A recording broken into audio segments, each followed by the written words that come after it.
The worst truths are not the ones people scream at you. They are the ones you accidentally overhear when nobody thinks you are listening. My name is Nathan Mercer, and the night my marriage truly ended began like any other Thursday in suburban Texas.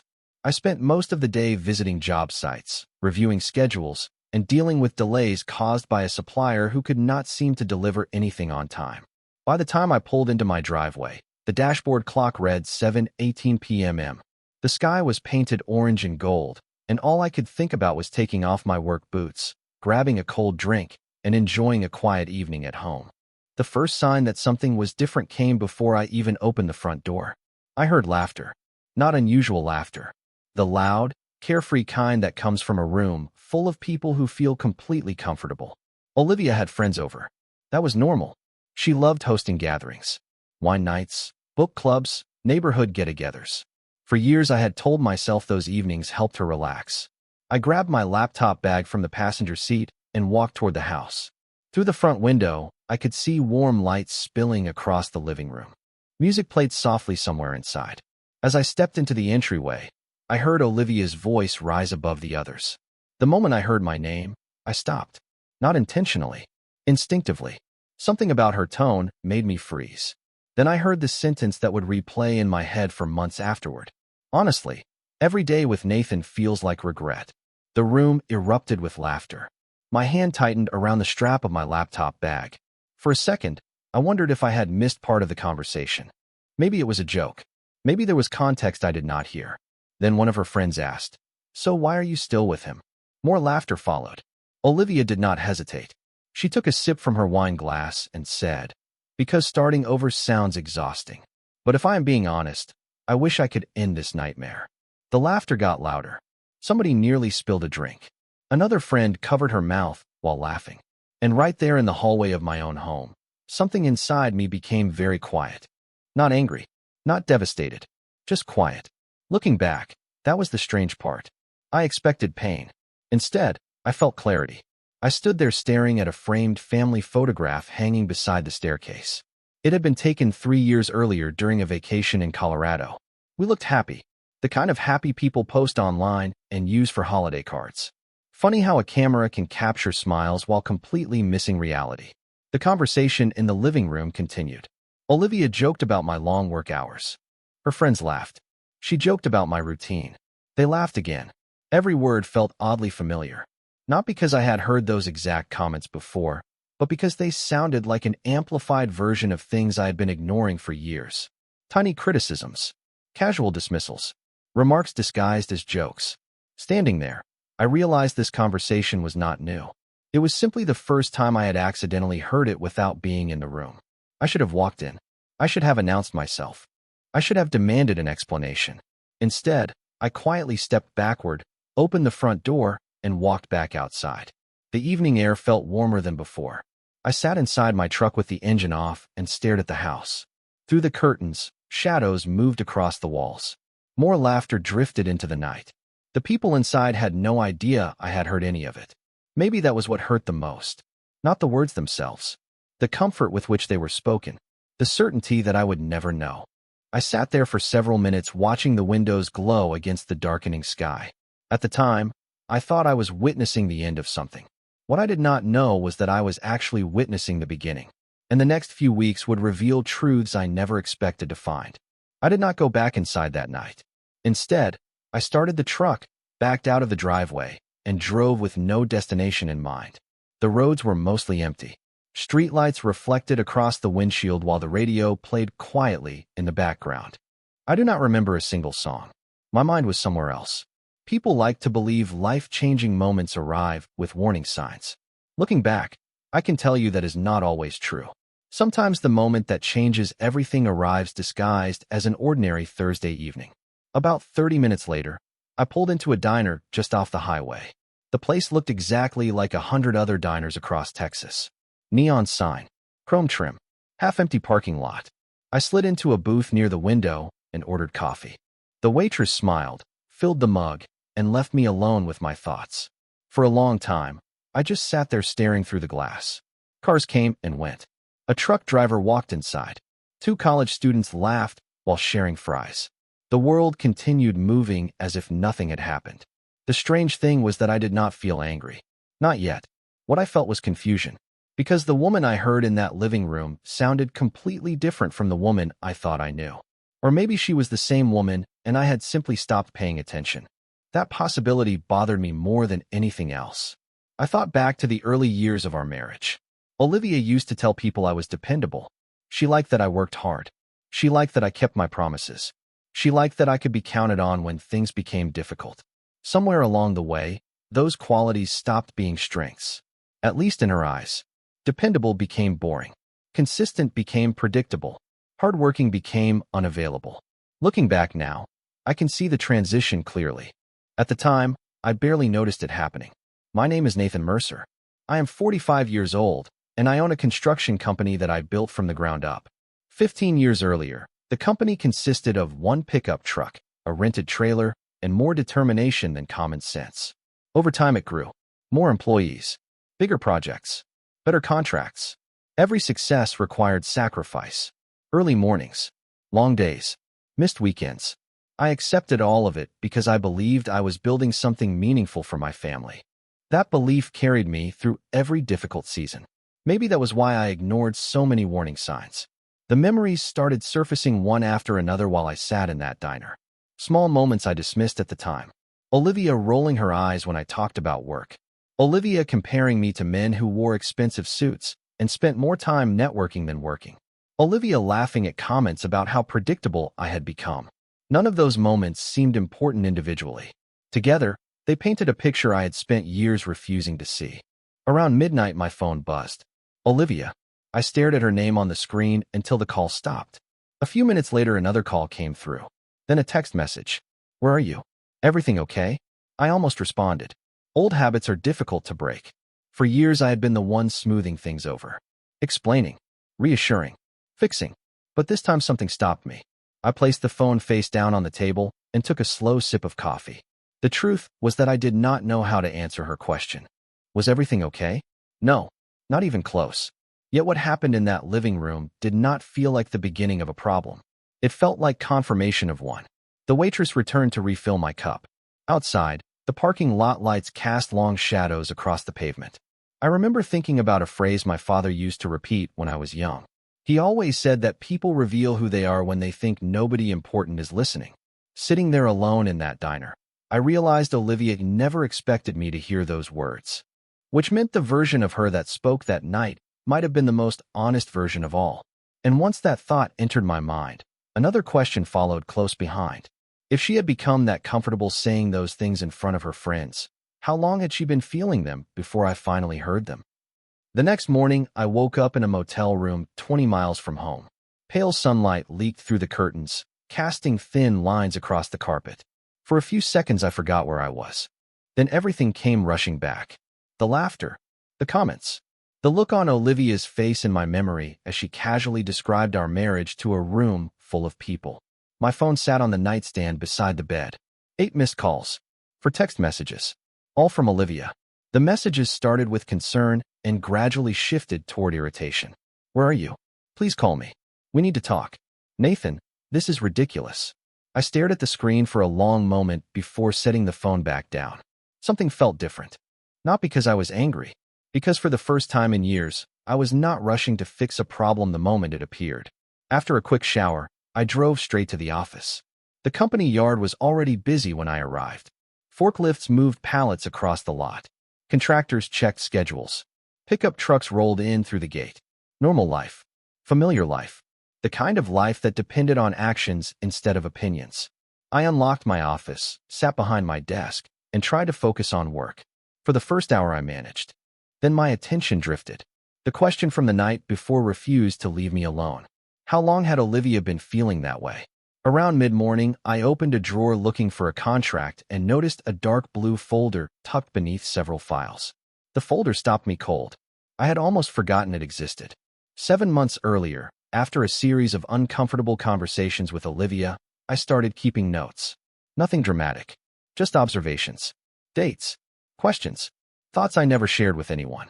At the time, I told myself I was being overly cautious. Looking back, I think some part of me already sensed trouble. I opened the folder and began flipping through the pages. The first note was from nearly 8 months earlier. Olivia spent 40 minutes talking about another couple's success. Did not ask a single question about my project meeting. Another note followed 3 weeks later. She laughed when her friend called me predictable. Did not defend me. Then another. Increasing interest in company finances. Detailed questions about ownership and assets. Reading through those pages felt like listening to a version of myself who had been trying to send warnings I refused to hear. Every entry seemed insignificant on its own. Together they told a very different story. Around lunchtime, I leaned back in my chair and stared out the window toward the equipment yard. Workers moved through the bright Texas sunlight. Business continued exactly as it always had. Yet something inside me had shifted. The more I reviewed those notes, the more I realized the conversation I overheard had not appeared out of nowhere. It was the result of a process that had been unfolding for a long time. The comments, the distance, the comparisons, they were all pieces of the same puzzle. Then I found a note I barely remembered writing. If things ever fall apart, make decisions based on facts, not emotions. I read that sentence 3 times. It felt strange seeing my own handwriting deliver advice I suddenly needed. A knock at the office door interrupted my thoughts. It was my operations manager asking about a project deadline. We spent 15 minutes discussing schedules and equipment allocations. The conversation grounded me. It reminded me that not every part of my life was uncertain. When he left, I looked back at the folder one final time before closing it. The realization settling over me was impossible to ignore. I had not been blind. I had been hopeful. There is a difference. Blindness cannot see warning signs. Hope sees them and convinces itself they will disappear. Sitting alone in that office, surrounded by 15 years of work and sacrifice, I finally understood something important. The night I overheard Olivia was not the beginning of the story. It was merely the moment the story stopped hiding from me. And the more I thought about the notes inside that folder, the more convinced I became that there were truths I still had not uncovered. That afternoon, I left the office later than usual. Not because I had more work to do, but because I needed time to think. The blue folder sat in my briefcase beside me as I drove across Austin beneath a fading Texas sunset. Traffic moved steadily. Billboards flashed past the windows. The city looked exactly the same as it had the day before. Funny how an entire world can remain unchanged while your understanding of it transforms completely. I did not go home right away. Instead, I stopped at a small park overlooking a lake on the edge of town. Families walked along the trails. Joggers passed by. Children played near the water. I sat alone on a wooden bench and opened the folder again. This time I paid attention to details I had overlooked before. One entry described a dinner party from nearly a year earlier. Olivia spent most of the evening speaking with a couple who had recently gone through a divorce. At the time, I thought nothing of it. Reading the note now, I remembered something else. On the drive home that night, she had asked several questions about business ownership, questions she had never asked before. Another entry mentioned a charity event downtown. Olivia seemed fascinated by conversations involving investments, asset portfolios, and financial planning. Again, none of it felt suspicious when it happened. Looking back, a pattern was beginning to emerge. The more memories surfaced, the more I realized that the distance between us had not appeared suddenly. It had grown gradually, almost invisibly, over time. Around 6 months earlier, Olivia started making comments that seemed harmless on the surface. She would joke about how predictable my routines had become. She would laugh about how I always chose work over excitement. Her friends often joined in. I laughed too, not because I found the jokes funny, but because married people tease each other. At least that was what I told myself. The problem with explaining away every warning sign is that eventually you become an expert at ignoring reality. As darkness settled over the lake, I found a page near the back of the folder that immediately caught my attention. The note was short, 3 sentences. Olivia asked detailed questions about company ownership structures today. Seemed unusually interested. Consider speaking with Martin. Martin Ellis was my attorney. He had handled company matters for years. Reliable, thorough, practical. At the time I wrote that note, I scheduled a meeting with him out of caution more than concern. The memory came back clearly now. I had walked into his office expecting a routine conversation. Instead, he spent nearly 2 hours reviewing business protections, succession planning, ownership records, and legal structures that responsible business owners should periodically evaluate. Nothing dramatic happened during that meeting. No alarming discoveries. No urgent warnings. Martin simply encouraged me to make sure everything was organized properly. Looking back, it was one of the smartest pieces of advice I ever followed.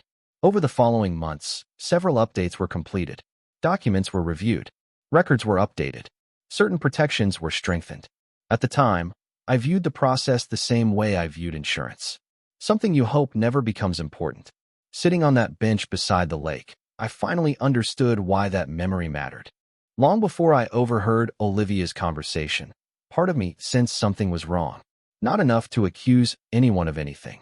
Not enough to end a marriage. Just enough to prepare. The realization was unsettling because it proved the version of me sitting there was not discovering a problem. He was catching up to one. My phone buzzed again. Another message from Olivia. This one was different. We need to talk tonight. Please come home. I stared at the screen for several seconds. Then I slipped the phone back into my pocket without replying. For years, every difficult conversation followed the same script. Olivia spoke. I explained. Olivia criticized. I defended. Somehow, I always left feeling responsible for problems I could never fully identify. This time, I was not interested in repeating the script. As I stood and walked back toward my truck, one thought stayed with me. The conversation I overheard had answered one question. Olivia no longer respected the life we built together. But another question remained unanswered. If she had been preparing emotionally to leave for this long, what else had she been preparing for that I still did not know about? By the time I pulled into the driveway that night, the sun had disappeared and the neighborhood was wrapped in the soft glow of porch lights. Everything looked normal. The same house, the same trimmed lawn, the same family photograph visible through the front window. Yet nothing felt the same anymore. I sat in my truck for a moment before turning off the engine. The silence inside the cab felt strangely comforting. For years I had walked through that front door carrying the weight of unfinished projects, employee concerns, budgets, deadlines, and expectations. Tonight, I carried something different. Clarity. It was not complete clarity. There were still questions I could not answer. But for the first time in a long time, I knew I could no longer pretend everything was fine. When I entered the house, Olivia was waiting in the kitchen. The overhead lights cast a warm glow across the granite countertops. A candle burned near the sink. 2 untouched glasses of water sat on the island. It looked like she had been preparing for this conversation. She crossed her arms as soon as she saw me. "Where have you been?" she asked. Her voice carried a mixture of frustration and relief. I placed my keys on the counter and took a slow breath. Thinking. The answer seemed to irritate her. "For 2 days?" she asked. I nodded. Yes. For a moment, neither of us spoke. The refrigerator hummed quietly in the background. Somewhere outside, a dog barked in the distance. Small sounds suddenly felt much louder than usual. Olivia shook her head. "You cannot just disappear every time something bothers you." I almost laughed. Not because the situation was funny, but because of the irony. For years I had watched her withdraw emotionally whenever difficult conversations appeared. Yet somehow the rules were different when I needed space. "Something bothers me?" I repeated calmly. Her eyes narrowed slightly. "You know what I mean." The old version of me would have stepped into the familiar pattern. Defend. Explain. Apologize. Instead, I simply looked at her. The silence seemed to make her uncomfortable. She began talking faster, explaining how stressful things had been lately, explaining how distant I had become, explaining how difficult it was living with someone who was always working. Some of what she said was fair.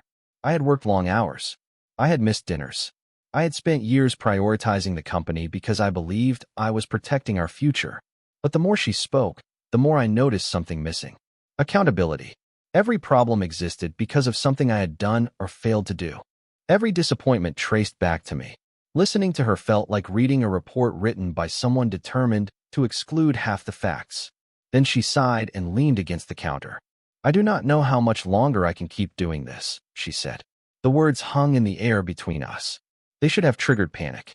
A few weeks earlier they probably would have. Instead, I felt remarkably calm. Maybe because I had already heard what she truly thought. Maybe because pretending was no longer an option. I walked toward the dining room and opened a cabinet drawer. Inside sat a large manila envelope. It had been there for months. Untouched. Waiting. I remember staring at it for a second before picking it up. Behind me, Olivia frowned. "What is that?" she asked. I carried the envelope back to the table and placed it gently on the surface. The sound it made against the wood seemed louder than it should have. Olivia looked from the envelope to me.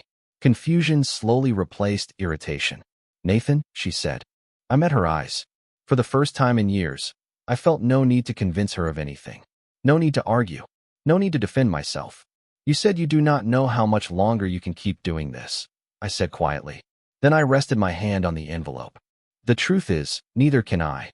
What happened next would change the direction of both our lives in ways neither of us fully understood yet.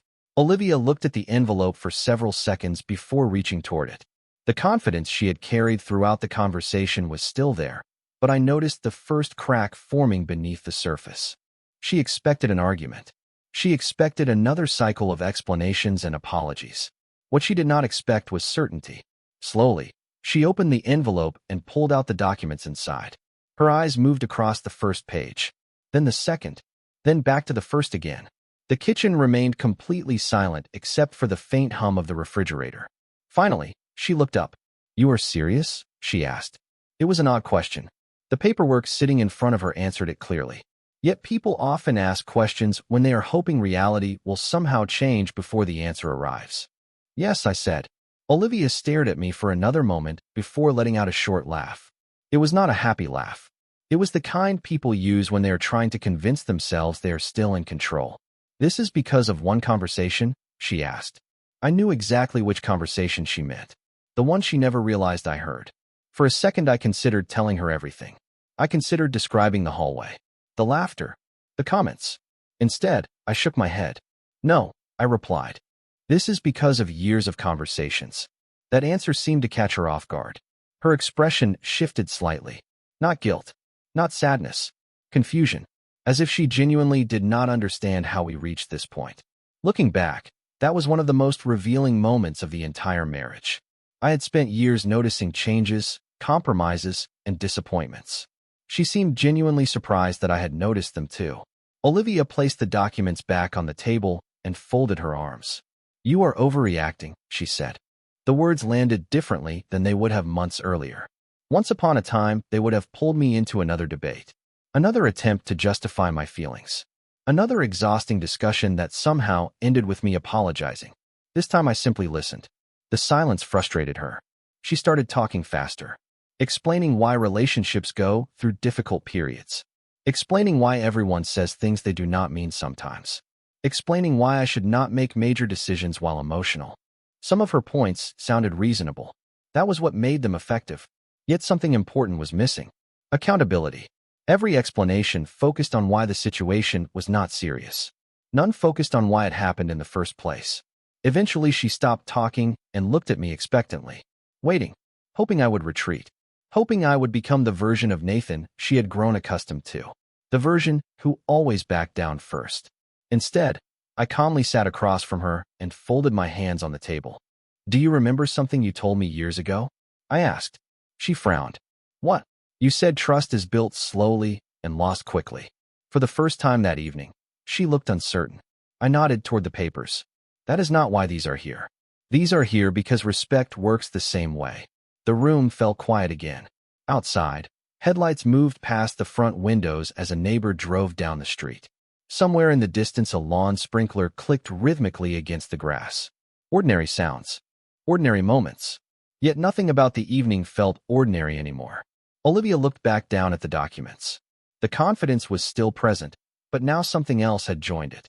Calculation. I recognized the look immediately. She was evaluating possibilities. Outcomes. Consequences.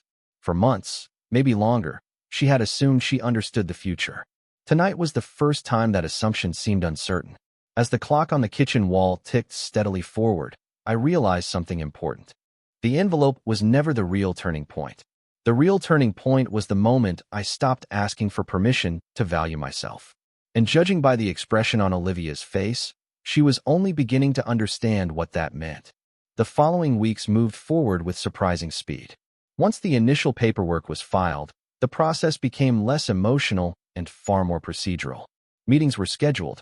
Documents were exchanged. Deadlines appeared on calendars. Life settled into a routine I never expected to find comforting. Every morning I arrived at the office before most employees. Every evening I returned to a house that felt increasingly temporary.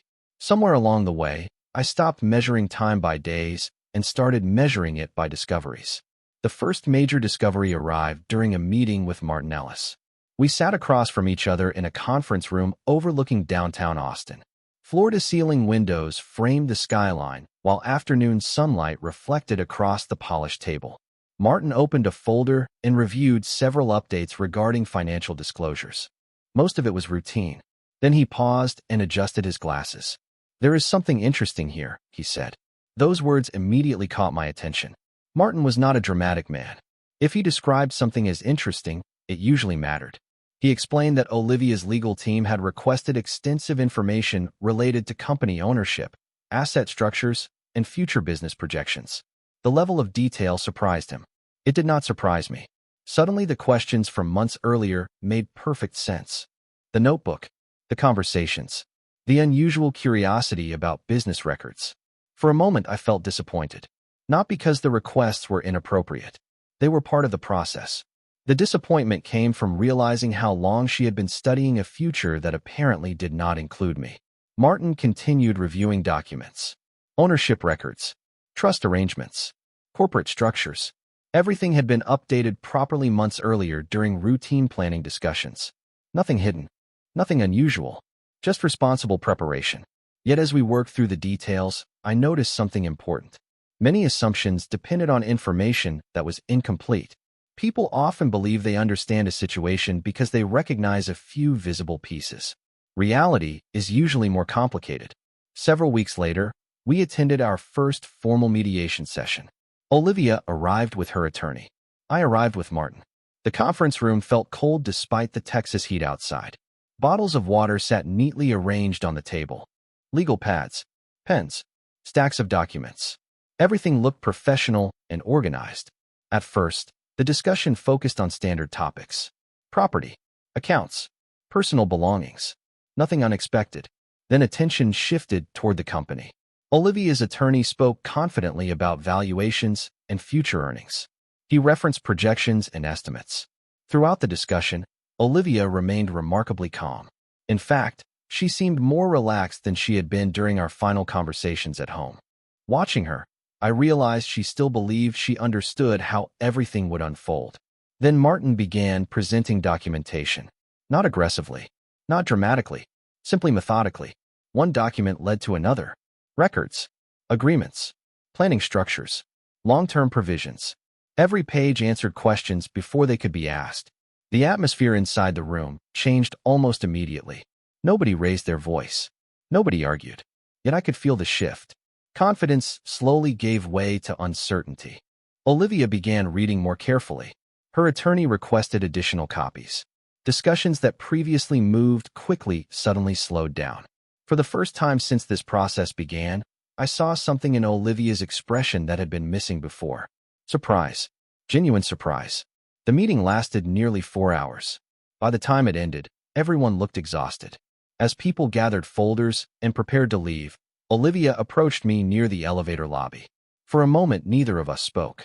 The city skyline stretched behind the glass windows. Finally, she looked at me and asked a simple question. "When did you start preparing for all this?" I thought about the blue folder, the notes, the conversations, the instincts I ignored for so long. Then I shook my head. "I did not prepare for this," I answered quietly. "I prepared for the possibility that one day I might need to protect what I spent 15 years building." Her expression changed again. Not anger, not sadness, something closer to realization. As the elevator doors opened, I understood something that had taken me months to learn. The biggest mistake either of us made was assuming we knew who the other person was. And judging by the look on Olivia's face, she was only beginning to understand that the man she thought she knew no longer existed. The months after that mediation session felt different. Not because the legal process suddenly became easier, but because something fundamental had changed beneath the surface. For the first time since all of this began, I was no longer reacting to events. I was simply moving through them. Every week brought another meeting, another document, another conversation. Yet the emotional weight I carried at the beginning gradually became lighter. The strange part was that nothing around me had improved. The marriage was still ending. The future remained uncertain. But clarity has a way of reducing burdens that confusion makes feel unbearable. Around that time, I began noticing changes in Olivia. At first they were subtle. Her emails became less confident. Questions replaced assumptions. Conversations that once sounded certain now carried hesitation. One afternoon, she called to discuss a routine scheduling matter connected to the house. We spoke for several minutes before an awkward silence settled between us. Finally, she asked, "Do you ever think about how we got here?" The question surprised me. Not because I had not thought about it, because I had spent months doing little else. I looked out the window of my office toward the equipment yard where employees moved between trucks and trailers beneath the Texas sun. Every day, I answered honestly. Another silence followed. Then she quietly said, "I do too." When the call ended, I sat there for several minutes thinking about those words. For years, I assumed the biggest tragedy would be losing the marriage. What I eventually realized was that the real tragedy happened long before the paperwork. It happened when two people slowly stopped seeing each other clearly. A few weeks later, I attended a neighborhood gathering that I normally would have avoided. It was a simple event. Families talking in backyards. Children running across freshly cut grass. Neighbors sharing food and stories beneath strings of lights hanging from wooden fences. Nothing extraordinary. Yet standing there with a paper plate in one hand and a cold drink in the other, I noticed something unusual. I felt relaxed. Completely relaxed. No tension. No anxiety. No pressure to manage anyone else's perception of me. For years I had become so accustomed to carrying emotional weight that I forgot what life felt like without it. Several neighbors stopped to talk. Some asked about work. Others discussed local projects or upcoming football games. Nobody mentioned the divorce. Nobody treated me differently. They simply treated me like Nathan. It sounds insignificant, but that realization stayed with me for days. Somewhere along the way, I had started defining myself through a relationship that no longer reflected who I was. As the evening ended and people began heading home, I stood alone for a moment beneath the warm glow of patio lights. Looking around, I realized something else. The friends who once laughed at Olivia's jokes were no longer a constant presence in her life. The social circle she seemed so eager to impress had quietly moved on to other conversations, other gatherings, other concerns. Life does that. The audiences we perform for rarely stay long enough to help us deal with the consequences. A month later, during another mediation update, Olivia seemed different again. Less defensive, less focused on outcomes, more reflective. At one point, she looked at me across the conference table and asked a question I never expected to hear. "Were you unhappy for a long time?" I considered the answer carefully. "Not unhappy," I said. "Hopeful." She lowered her eyes toward the table. For a moment, neither of us spoke. Then I added something that surprised even me. I just kept hoping things would become what they used to be. That conversation stayed with me long afterward because it revealed something important. Neither of us had truly been fighting each other. We had been fighting reality. And reality always wins eventually. Driving home that evening beneath a sky painted with the colors of a Texas sunset, I realized the hardest part of this journey was not losing someone. It was accepting who they had become. And just when I thought I had finally reached that acceptance, one final lesson was waiting for me on the other side of the story. Almost a year after that night in the hallway, I found myself standing on the back porch of a different house, holding a cup of coffee as the first light of morning spread across the Texas sky. The air was cool. A gentle breeze moved through the trees beyond the fence line. Somewhere in the distance, a lawn sprinkler clicked steadily across a yard. The world felt quiet in a way I had not experienced for a very long time. The divorce had been finalized months earlier. The paperwork was complete. The meetings were over. The endless discussions about assets, schedules, and logistics belonged to the past. What remained was something I never expected to find at the end of this journey. Peace. Not excitement. Not victory. Peace. Looking back, I realized the biggest change was not in my circumstances. It was in me. For years, I believed being a good husband meant sacrificing more, working harder, staying patient longer, and carrying every burden without complaint. I thought endurance alone could save a relationship. What I eventually learned was that relationships cannot survive on effort from only one person. Respect, appreciation, and commitment have to travel in both directions. When they do not, Even the strongest foundation eventually begins to crack. The company continued growing. New projects replaced old ones. Employees came and went. Deadlines appeared and disappeared. Life kept moving forward the way it always does. The difference was that I no longer carried the constant pressure of trying to earn value from someone who had stopped seeing it. Friends told me I looked different, healthier, more relaxed. At first, I dismissed those comments. Then one afternoon, I found an old photograph taken several years earlier. The man in that picture looked exhausted. Not physically, emotionally. He looked like someone trying to hold together something that had already fallen apart. For the first time, I truly understood what everyone else had been seeing. Every now and then, I would think about Olivia. Not with anger, not with resentment, just perspective. The truth is that people change. Sometimes they grow together. Sometimes they grow apart. The mistake we made was pretending the distance was not there. If there is one thing this experience taught me, it is that reality becomes much easier to face the moment you stop negotiating with it. The hardest part was never the divorce. The hardest part was accepting the truth before the divorce ever happened. One evening, while organizing old files in my home office, I came across the blue folder that had started everything. The notes were still there. The observations, the questions, the concerns I had written down months before I finally admitted something was wrong. I flipped through the pages slowly and smiled. Not because the memories were pleasant, because they reminded me how far I had come. The man who wrote those notes was confused. The man reading them finally understood. I closed the folder and placed it on a shelf. Some chapters deserve to stay closed once their lessons have been learned. As the sun rose higher above the horizon, I took one last sip of coffee and looked out across the quiet neighborhood. A year earlier, I thought I was losing everything. In reality, I was gaining something I had forgotten how to protect. My self-respect. And sometimes the ending you fear the most becomes the beginning you need the most. Before I go, I would genuinely like to know your thoughts. If you had been standing in that hallway and heard those words, what would you have done? Would you have walked into the room immediately, or would you have handled it differently? Share your perspective because every experience offers a lesson worth hearing. And if stories about resilience, self-respect, and life-changing turning points speak to you, consider subscribing so you do not miss future journeys like this one. As for me, I finished my coffee, stepped back inside, and continued building a life that no longer depended on someone else's approval to feel complete.